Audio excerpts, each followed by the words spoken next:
Admiral Juan stood on the bridge of the starship Soul's Pride and watched the alien vessel approach. The ship was unlike anything humans had ever built. It looked like a giant crystal floating through space with blue light pulsing through its transparent walls. Juan had seen many strange things in his 30 years of military service, but this still made him nervous. "Sir, they're requesting permission to come aboard," said Captain Mira from her station. She was young for a captain, only 28, but Juan trusted her judgment completely. Her dark eyes were focused on the communication screens. "Granted," Juan replied, "but keep our weapons ready." The alien ship docked with their vessel with perfect precision. Soon the airlock opened and the alien ambassador walked onto their ship. Juan had to stop himself from staring. The being called itself Kale, and it looked like a walking piece of living crystal.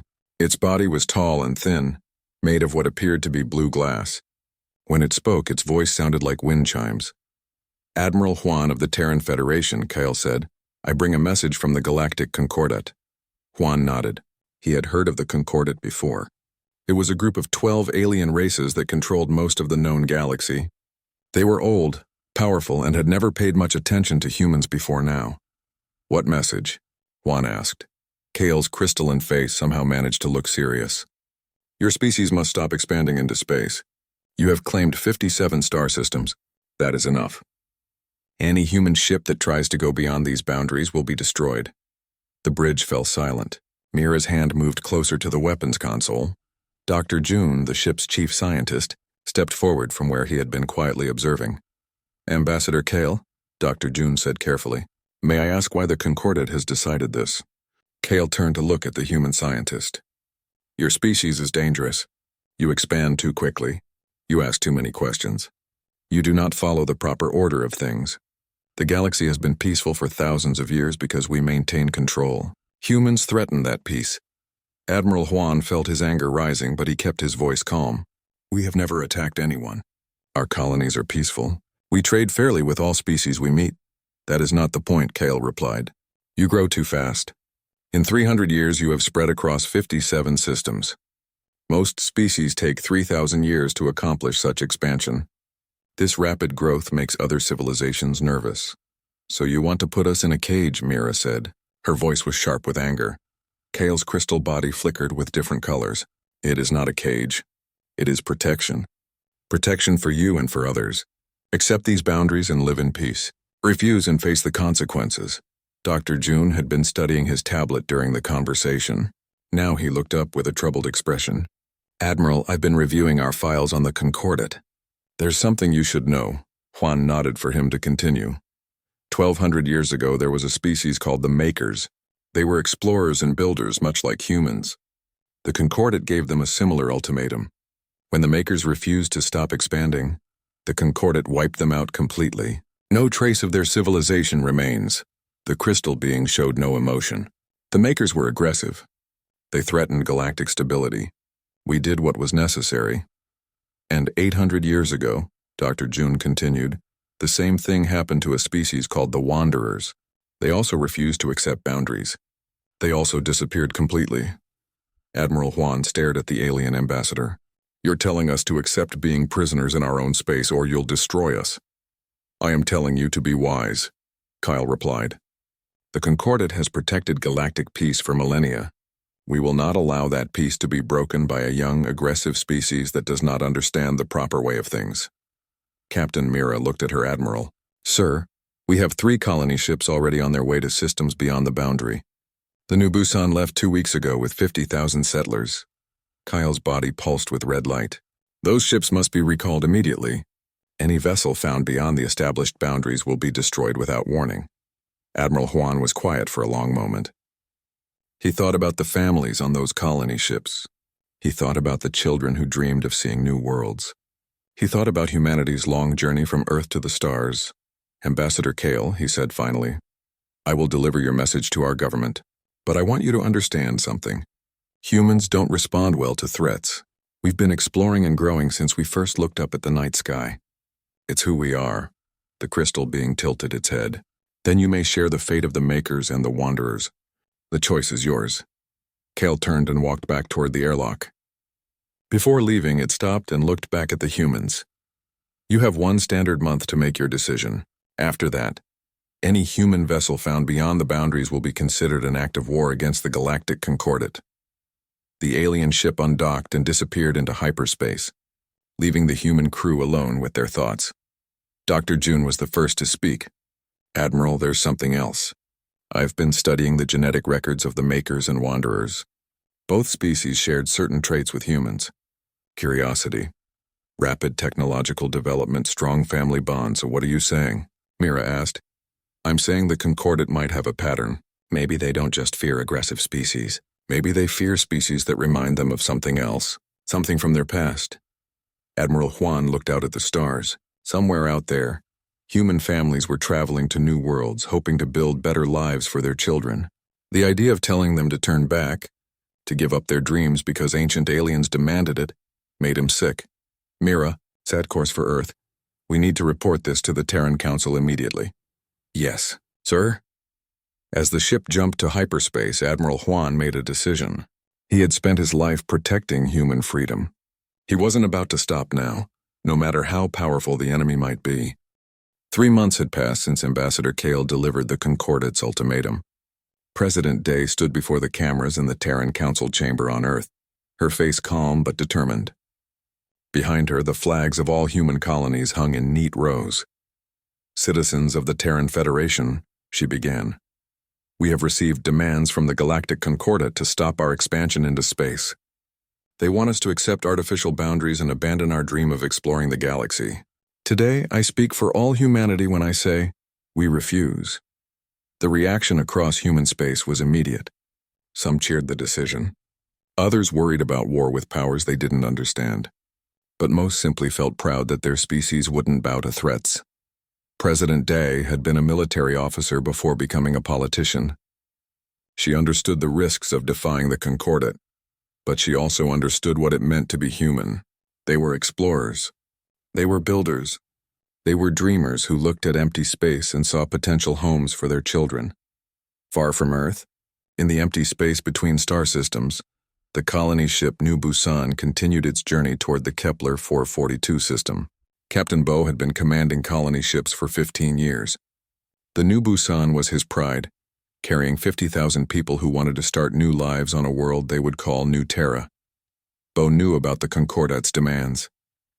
He had received the message to turn back. But he also knew that his passengers had sold everything they owned to make this journey. They had said goodbye to friends and family, all for the chance to build something new under alien stars. "Captain," his communications officer called out, "we're getting strange readings on long-range sensors." Bo moved to the sensor station. On the screen, he could see several objects moving toward them. As the computer analyzed the signals, his heart sank. 5 ships were approaching and they weren't human. "Alert Commander Tay on the Thunder," Bo ordered. The Thunder was their escort, a small but powerful destroyer designed to protect colony ships from pirates and other threats. It was fast and well-armed, but Bo doubted it could handle 5 alien warships. Commander Tay received the alert on his bridge. He was younger than Bo, only 32, but he had a reputation for quick thinking and fierce loyalty. He looked at the approaching alien ships and made his decision. "All stations battle alert," he announced. "Protect the colony ship at all costs." The alien ships were sleek and dangerous looking, with weapon ports glowing along their hulls. They were larger than the Thunder and clearly more advanced. As they got closer, a message came through on the communication system. "Human vessels," the alien voice said. "You have violated Concordat space. Turn back immediately or be destroyed." Commander Tay opened a channel to the colony ship. "Captain Bo, you need to change course now. Get those people out of here." "Where can we go?" Bo replied. "We don't have enough fuel to return to Earth and there are no human stations in this region." Tay looked at his tactical display. The alien ships were spreading out, trying to surround both human vessels. If they wanted to destroy the colony ship, they could do it easily. But Tay wasn't going to let that happen without a fight. "Alien ships," Tay broadcast. "This is Commander Tay of the Terran Federation. These people are peaceful colonists. They're just trying to find a new home." The alien commander's response was cold. "Your species was warned. You chose to ignore that warning. The consequences are your responsibility." The lead alien ship fired a warning shot across the Thunder's bow. The energy beam lit up space with brilliant blue light. It was clear they had weapons far more powerful than anything the humans carried. Commander Tay made a decision that would be remembered in human history. Instead of retreating or surrendering, he ordered his ship to attack. All weapons, fire. The Thunder was fast and maneuverable. Tay used every trick he had learned in years of military service. He flew his ship in unpredictable patterns, making it hard for the larger alien vessels to target him effectively. His weapons weren't as powerful as theirs, but he aimed for their engine sections and weapon ports. Meanwhile, Captain Bo pushed the new Busan to maximum speed. The colony ship wasn't built for combat, but it was built to survive the dangers of deep space. Its thick hull and powerful shields helped protect it from alien weapon fire. The battle was fierce but short. The Thunder managed to damage 2 of the alien ships, but it was badly outnumbered. Tay's ship took hit after hit, and he knew it couldn't last much longer.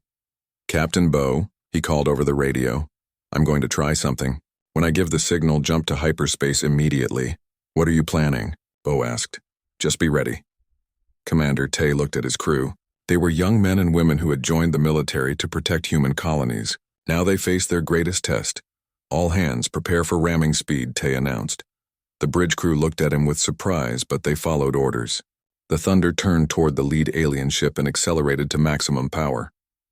The alien commander, a being called Veltar from a species known as the Hegemony, watched in disbelief as the small human ship flew directly at his much larger vessel. "They're insane," Veltar said to his crew. No rational species would sacrifice a ship like this. But Commander Tay wasn't insane. He was human, and humans had always been willing to sacrifice themselves to protect others. The Thunder struck the alien flagship at full speed, ramming into its engine section. The explosion lit up space like a small star. Both ships were destroyed in the blast, but the collision damaged 2 other alien vessels and scattered their formation. "Now," Bo shouted, and the new Busan jumped to hyperspace just as the remaining alien ships turned their weapons toward it. The colony ship emerged from hyperspace 3 days later in the Kepler 442 system.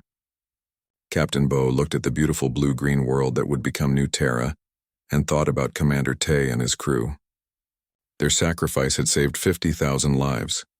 On Earth, General Nara received the report of the battle with a heavy heart.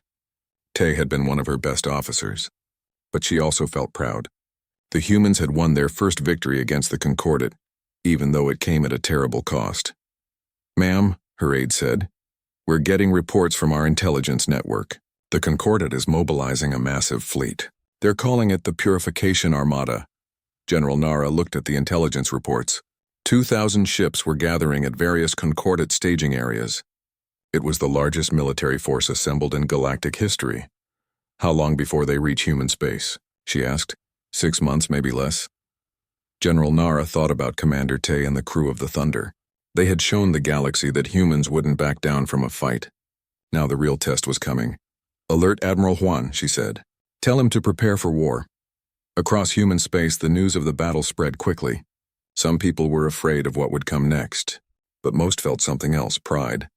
A small human destroyer had stood up to 5 alien warships and protected innocent colonists. Commander Tay had become a hero, and his sacrifice gave people hope that maybe, just maybe, humanity could survive whatever the ancient aliens brought against them. Dr. June had always loved old records. While other scientists studied new technologies or alien cultures, he spent his time digging through ancient human archives. Most people thought it was boring work, but June knew that the past often held the keys to understanding the present. Tonight, he was deep in the underground archives beneath the Terran Science Institute on Earth. The room was filled with data storage units containing thousands of years of human history. June was looking for anything that might explain why the Concordat feared humans so much. "Computer, search for genetic anomalies in early human development," he said. The computer began processing millions of records. June had been working for weeks, ever since the battle at Kepler 442. Something about Ambassador Kale's reaction to humans bothered him. The alien had seemed afraid, not just angry or annoyed. The computer finished its search. Anomaly detected in genetic records from approximately 200,000 years ago. June's heart began beating faster. "Show me." The screen displayed complex genetic charts and DNA sequences. June studied them carefully. What he saw made him stop breathing for a moment. Computer, compare these sequences to known alien genetic patterns. Comparison complete. Genetic markers show 73% similarity to archive samples of the species designated as architects. June stared at the screen. The architects were mentioned in some of the oldest concordant historical records. They had supposedly been a powerful species that existed millions of years ago, before disappearing mysteriously. Computer, search for all references to the architects. The results made June's hands shake. According to the records, the architects had once controlled a vast empire spanning thousands of star systems. They were explorers and builders much like modern humans, but something had happened to them long ago and they had vanished completely. Or had they? Meanwhile, on the other side of the galaxy, Intelligence Officer Yuki was creeping through the corridors of a concordant listening post. The station was hidden in an asteroid field, monitoring human communications. Yuki had spent months planning this mission, and now she was finally inside. Yuki was small and quick, trained in stealth operations since she was 18. She wore a special suit that made her almost invisible to alien sensors. Her mission was simple: steal as much information as possible about concordant military plans. The listening post was operated by a species called the hegemony. They looked like tall, gray-skinned humanoids with large black eyes. Yuki had studied their language and customs for months to prepare for this mission. She found the main computer terminal and began downloading files. The information was incredible. Fleet positions, weapon specifications, and most importantly, the real reason for the concordant's fear of humans. Target species shows identical behavioral patterns to architect subspecies. One report read, "Rapid expansion, technological innovation, and refusal to accept authority. Recommend immediate containment or elimination." Another file contained a recording of a concordant council meeting. Ancient alien voices spoke in fearful whispers about the return of the builders and the children of the star makers. Yuki realized she was looking at something enormous. The concordant wasn't just afraid of human expansion. They were terrified that humans were connected to their ancient enemies. Back on Earth, Engineer Sung was working in his laboratory on new defensive technologies. Ever since the attack on the Thunder, everyone knew that human weapons were no match for concordant firepower. Sung was trying to change that. He had been studying fragments of alien technology recovered from battle sites. The aliens used energy shields that could absorb enormous amounts of damage. But Sung thought he had found a weakness. The shields work by deflecting energy, he explained to his assistant Kira. But what if we could make our ships temporarily intangible? If we could phase our matter out of normal space for a few seconds, we could pass right through their shields. Kira looked at the equations on Sung's computer screen. The power requirements would be enormous. Yes, Sung agreed, but not impossible. If we can build phase generators, we could give our ships a huge advantage. Kira was more than just Sung's assistant. She was also a diplomatic attaché who had been trying to make contact with species that opposed the concordant's aggressive policies. Through secret channels, she had been talking to a member of the Morelian species named Raven. The Morelians were pacifists who had been forced to join the concordant for protection. Many of them disagreed with the decision to threaten humanity. Raven had been sending Kira information about concordant weaknesses and internal conflicts. "The Council is not united," Raven had told her in their last conversation. Several species question the wisdom of starting a war with humans. They remember what happened to the Makers and Wanderers, and they wonder if those species might have been defending themselves rather than acting aggressively. Dr. June made his most important discovery while reading a file that had been classified for centuries. It was a report from human explorers who had found ruins on a distant world. The ruins contained strange symbols and technology that didn't match any known human civilization. But now, with his new knowledge, June realized what those ruins really were. They were architect sites. And if humans were genetically related to the architects, it meant that Earth wasn't humanity's original home. June called Admiral Huan immediately. "Admiral, I need to see you right away. I've found something that changes everything." When Huan arrived at the archive, June showed him the genetic evidence and the historical records. The Admiral listened in silence as June explained his theory. "You're saying we're not originally from Earth?" Huan asked. "I'm saying our ancestors were brought to Earth long ago," June replied. "The architects didn't disappear. They were evacuated. When their empire fell to the concordant, They seeded primitive worlds with their descendants to ensure their species would survive. And Earth was one of those worlds? Earth was probably one of dozens or even hundreds of such worlds. We're not the only human-like species in the galaxy. We're just the first to rediscover space travel. Admiral Juan stared at the data for a long time. If June was right, then the coming war wasn't just about territory or expansion. It was about an ancient conflict that had been dormant for millions of years. Intelligence Officer Yuki finally finished downloading files from the Concordat listening post. As she prepared to leave, alarms began sounding throughout the station. Her presence had been detected. Yuki ran through the corridors as alien security forces searched for her. She reached her hidden ship just as hegemony soldiers entered the docking bay. Her small craft accelerated away from the asteroid base, alien weapon fire lighting up space behind her. But she had what she came for. The intelligence she carried would prove that the Concordat had been lying about the Makers and Wanderers. Those species hadn't been aggressive invaders. They had been other groups of architect descendants, trying to reclaim their birthright among the stars. As Yuki's ship jumped to hyperspace, carrying crucial intelligence back to human space, the Concordat Armada continued its approach toward Earth. 2,000 ships strong, led by Supreme Admiral HFY, it was the largest military force in recorded galactic history. But now the humans knew they weren't just fighting for their freedom. They were fighting to reclaim their heritage as children of the stars, descendants of the ancient builders who had once challenged the Concordat's dominance. The real war was about to begin. The Concordat Armada entered the Sol system like a dark cloud blocking out the stars. 2,000 ships of different sizes and shapes, representing 12 alien species united in their fear of humanity. Supreme Admiral HFY commanded the fleet from his massive flagship, a vessel the size of a small moon. Admiral Juan watched them approach from the bridge of his command ship, the Incheon. Around him, Captain Mira and her crew prepared for the battle of their lives. The humans had only 400 ships to face the alien armada, but Juan had spent months preparing for this moment. "All ships, this is Admiral Juan," he broadcast to the human fleet. "Today we fight not just for our freedom, but for our right to exist among the stars. Remember Commander Tay and the crew of the Thunder. Show these aliens what humans can do when we're pushed too far." The human ships were positioned throughout the solar system, using planets and asteroids as cover. It was an old tactic, but one that might give them an advantage against the larger alien force. Captain Mira stood at her tactical station aboard the new dreadnought Incheon. Her ship was equipped with Engineer Sung's revolutionary phase shields, technology that could make the vessel temporarily intangible. She commanded a squadron of 20 ships, all fitted with the new equipment. "Mira," Admiral Juan said over the communication system, "you know what to do. Wait for my signal, then hit them where they don't expect it." "Understood, Admiral."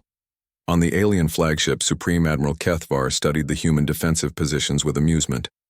The Concordat commander was an ancient being from a species called the Eternal, creatures that lived for thousands of years and had never known defeat. "They spread their ships too thin," HFY told his staff. 400 ships against 2,000. This will be over quickly. But HFY didn't understand humans. He didn't know about their history of fighting against impossible odds. He didn't know about their ability to improvise and adapt in the middle of battle. The battle began when the first wave of Concordat ships moved toward Earth. Immediately, human vessels hidden behind the moon opened fire. Their weapons were smaller than the alien guns, but they were faster and more accurate. Fighter pilot Ray launched from her carrier near Mars.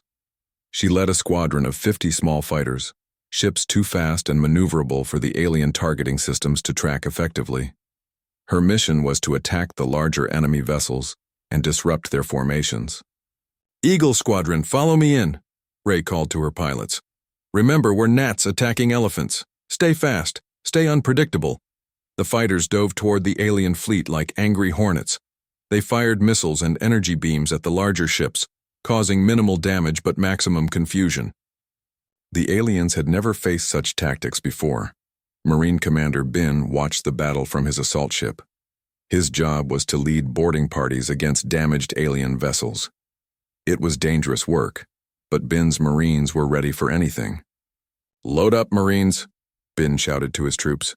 We're going to show these aliens what human soldiers can do up close. The real surprise came when Admiral Juan gave the signal for the second phase of his plan. Human ships throughout the system began using slingshot maneuvers, flying close to planets to gain enormous speed from their gravitational pull. Ships that had been moving at normal velocities suddenly accelerated to incredible speeds. The aliens couldn't adjust their targeting fast enough to hit vessels moving so fast and unpredictably. The Soul's Pride, Admiral Juan's flagship, used Jupiter's gravity to accelerate to nearly 10% of light speed.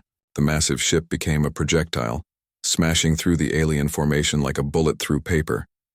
But the most devastating surprise was yet to come. "Now, Mira," Admiral Juan ordered. Captain Mira activated her ship's phase shields. The Inchin and its squadron suddenly became translucent, passing through normal matter like ghosts. They flew directly through the alien battle line, materializing inside the enemy formation. The Concordate ships found themselves under attack from within their own ranks. Mira's squadron fired at point-blank range, destroying alien vessels before they could react to the impossible situation. "How are they doing this?" Supreme Admiral Keithvar demanded. His sensors showed human ships that were somehow occupying the same space as his own vessels. On the Incheon, Engineer Sung monitored the phase shield generators from the engine room. The technology was still experimental, and he wasn't sure how long it would hold up under combat conditions. "Mira," he called over the intercom, "we can only maintain phase for 30 more seconds before the generators overload." "That's all we need," Mira replied. Her squadron concentrated their fire on the alien command ships. Within minutes, they had destroyed or severely damaged a dozen enemy vessels, including 3 of the fleet's communication centers. Fighter pilot Ray took advantage of the confusion to lead her squadron against the alien flagship. The small fighters were too fast for the massive ship's weapons to track. They flew along the hull, targeting weapon ports and shield generators.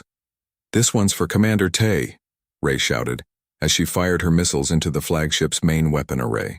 The explosion was spectacular, lighting up space for thousands of kilometers. The alien flagship's primary guns went offline, reducing its firepower by half. Supreme Admiral Keithvar realized that his fleet was in serious trouble. The humans were fighting with tactics and technology he had never seen before. Worse, they were fighting with a desperation and creativity that made them incredibly dangerous. "All ships, concentrate fire on the human command vessel," he ordered. Dozens of alien ships turned their weapons toward Admiral Juan's flagship. The Soul's Pride took hit after hit, its shields failing under the massive assault. Juan knew his ship couldn't survive much longer. That's when he made his final desperate move. "All ships, target the alien flagship with Architect's Fury," he ordered. Deep in the ship's weapon bay, technicians activated humanity's most powerful weapon. It was based on technology recovered from ancient architect ruins, a planet-killing beam that required enormous amounts of energy to fire. The weapon charged for 30 seconds while the ship shook under alien weapon fire. Then a brilliant beam of pure energy lanced out toward the Concordate flagship. Supreme Admiral Keithvar watched the beam approach with a mixture of fear and amazement. "Impossible," he whispered. "That's architect technology. But the architects were destroyed eons ago." The beam struck his flagship with the force of a small star. The massive vessel simply disappeared in a flash of brilliant light. Supreme Admiral Keithvar and his entire crew were vaporized instantly. The destruction of the flagship sent shockwaves through the Concordate fleet. Many alien captains had never seen their most powerful ships destroyed so completely. Some began to retreat, while others fought with increased desperation. Marine Commander Bin led his assault troops aboard a damaged alien cruiser. The Marines fought their way through corridors filled with strange alien defenders, using their superior training and equipment to overcome species that had never faced human soldiers before. "For Earth! For humanity!" Bin shouted as his Marines captured the alien ship's bridge. Fighter pilot Ray's squadron continued to harass the larger enemy vessels. Her fighters had destroyed or damaged dozens of alien ships, proving that sometimes the smallest opponents could be the most dangerous. As alien ships burned throughout the solar system, the surviving Concordate commanders realized they were facing defeat. Species that had ruled the galaxy for millennia were being beaten by humans who had been in space for only 3 centuries. The tide of battle had turned. What had started as an alien invasion had become a human victory. The Concordat Armada, the largest military force in galactic history, was being destroyed by 400 human ships that refused to surrender. Admiral Juan watched as the last alien vessels fled toward hyperspace. Of the 2,000 ships that had entered the Sol system, fewer than 100 were escaping. The rest were destroyed, their crews either dead or captured. As the battle ended, a single alien transmission reached the human fleet. It was from one of the few surviving Concordat ships, and the message was simple. The architects have returned. The old war has begun again. Admiral Juan looked out at the burning wreckage floating through space and realized that this victory was just the beginning. Humanity had won their first battle, but they had also awakened forces that had been sleeping for millions of years. The wreckage of the Concordat Armada drifted through the Sol system like a graveyard of broken dreams. Admiral Juan stood on the observation deck of the Sol's Pride, watching salvage crews collect alien technology from the destroyed ships. In 3 days of fighting, humanity had achieved what seemed impossible. They had defeated the greatest military force in galactic history. But Juan knew the victory came with a price. News of the battle was spreading across the galaxy, and reactions were mixed. Some species celebrated the defeat of the Concordat's military might. Others prepared for war, fearing that humanity would become the new galactic oppressor. President Day arrived on the flagship 2 days after the battle ended. She looked tired but determined as she met with Juan and his senior officers in the ship's conference room. "The galaxy is in chaos," she reported. "Half the Concordat member species are requesting peace talks. The other half are mobilizing their remaining fleets for continued war." Captain Mira, now wearing the insignia of a newly promoted admiral, studied the intelligence reports spread across the table. "What about the other human colonies? The ones we suspected might exist?" Dr. June answered her question. He had spent the past week analyzing data recovered from the destroyed alien ships. "We've identified 47 worlds that show signs of human or human-like civilizations. Most are primitive, but some have achieved spaceflight. So we're not alone," President Day said quietly. "We never were," June replied. "The architects seeded hundreds of worlds with their descendants before their empire fell. We're just the first to rediscover our heritage and fight back." Intelligence Officer Yuki entered the conference room carrying a secure data pad. She had been analyzing communications intercepted from fleeing Concordat ships. "Ma'am, you need to see this," she said, handing the pad to President Day. The message was from Ambassador Kale, the crystalline being who had first delivered the Concordat's ultimatum. His ship had survived the battle, and now he was requesting permission to return to human space under a flag of truce. "He wants to negotiate?" Admiral Juan asked. "More than that," Yuki replied. "He wants to surrender." The meeting took place on a neutral space station in the asteroid belt. President Day and her delegation waited in a conference room while Ambassador Kale's ship docked with the station. When the crystalline being entered the room, he looked different than before. His body was dim and his movements seemed weary. "President Day," Kale said, his voice like distant wind chimes, "I come to you with an offer from the surviving members of the Concordat Council." "What kind of offer?" Day asked. Kale's crystal form flickered with colors that somehow expressed deep sadness. "Complete surrender. We acknowledge humanity's right to expand throughout the galaxy. We recognize your species as the inheritors of the architect legacy." The human delegation looked at each other in surprise. They had expected negotiations, not total capitulation. "Why?" Admiral Mira asked. "You still have thousands of ships scattered across the galaxy." "Because we finally understand what we're facing," Kale replied. "When your Admiral Juan used architect technology to destroy our flagship, it awakened something in the galactic memory banks. We now know the truth about the ancient war." Dr. June leaned forward. "What truth?" Kale's body pulsed with blue light. "The architects were not invaders or destroyers. They were builders and explorers, much like modern humans. They offered knowledge and friendship to younger species. But we Concordat founders were afraid of change, afraid of losing our control over galactic civilization. So you destroyed them," President Day said. "We tried to," Kale admitted, "but they were too wise for us. Instead of fighting a war they couldn't win, They evacuated their people to primitive worlds throughout the galaxy. They knew that someday their descendants would return to reclaim the stars. Engineer Sung, who had been quietly listening to the conversation, spoke up. The phase shield technology we developed, it was based on architect principles, wasn't it? Yes, Kale replied. Your species has an instinctive understanding of architect science because it's part of your genetic heritage. Given time, you will rediscover all of their knowledge and more. The negotiations took 3 days. In the end, the Treaty of Sol was signed by representatives of humanity and the surviving concordate species. The agreement established several key principles.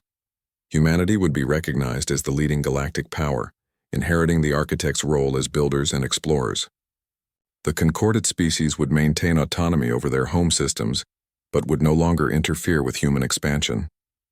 Joint exploration missions would be organized to locate and contact other architect-descendant worlds. Most importantly, the galaxy would be reorganized as a federation of equals rather than an empire ruled by fear. Ambassador Kale participated in one final ceremony before returning to his people. In a gesture that would be remembered for millennia, the ancient crystalline being knelt before President Day in the main assembly hall of the space station. On behalf of the Galactic Concordate, Kale said, I acknowledge that we were wrong to fear the return of the architects. We welcome humanity to take its rightful place among the stars. 6 months later, Admiral Mira stood on the bridge of her new flagship as it approached a star system that had been abandoned for millions of years. According to the ancient records, this had been the architect homeworld. The planet was beautiful, covered in crystal cities that still gleamed despite their incredible age. As Mira's ship entered orbit, automated systems that had been waiting for eons suddenly came to life. Lights began glowing in the ancient cities and a message appeared on the ship's communication screen. Welcome home, children of the stars. The message read in perfect human language. Your long journey is over. Now the real work begins. Dr. June was aboard Mira's flagship, leading a team of scientists who would study the architect ruins. As their shuttles descended toward the planet's surface, he felt a strange sense of familiarity, as if he was returning to a place he had always known. Engineer Sung had been promoted to head the new Galactic Engineering Corps. His job was to study architect technology and adapt it for human use. The phase shields were just the beginning. The ancient ruins contained blueprints for technologies that could revolutionize galactic civilization. Intelligence Officer Yuki became the first director of the Diplomatic Intelligence Corps, managing relations with the dozens of species that wanted to join the new Galactic Federation. Her first major assignment was organizing contact missions to the primitive worlds where other architect descendants lived. We're going to find our lost cousins, she told her staff, and we're going to help them reach the stars just like our ancestors helped us. President Day received reports from across the galaxy about the changes taking place. Former Concordat colonies were declaring independence and requesting membership in the new Terran Federation. Trade routes that had been closed for millennia were reopening. Scientific expeditions were discovering wonders that had been hidden for ages, but perhaps the most important change was happening on Earth itself. Children who had grown up hearing stories about the war were now learning about their species' true heritage.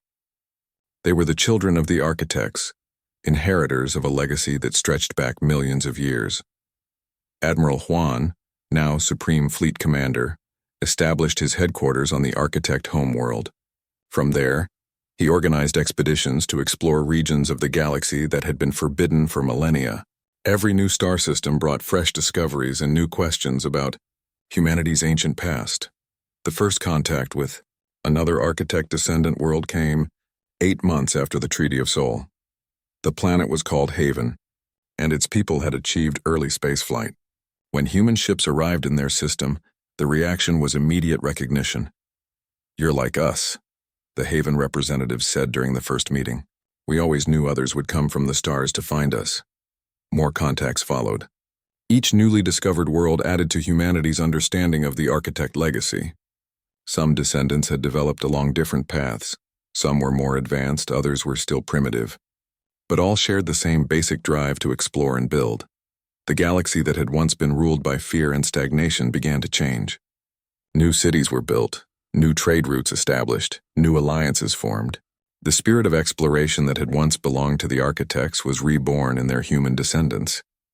On the anniversary of the Battle of Sol, Admiral Mira stood on the observation deck of a space station orbiting the architect homeworld. Around her, ships from dozens of species worked together on construction projects that would have been impossible under the old Concordate system. "Admiral," her aide said, "we're receiving a message from the Deep Exploration Fleet. They've found something interesting in the galactic core." "What kind of something?" Mira asked. "Another architect facility, ma'am, but this one is different. It's still active and it's been sending out signals for millions of years." Mira smiled. The galaxy was full of mysteries and humanity was just beginning to uncover them. The architects had left more than just descendants. They had left a legacy of knowledge and wonder that would take centuries to fully explore. As she watched ships from a dozen species working together in the space around the ancient world, Mira realized that the war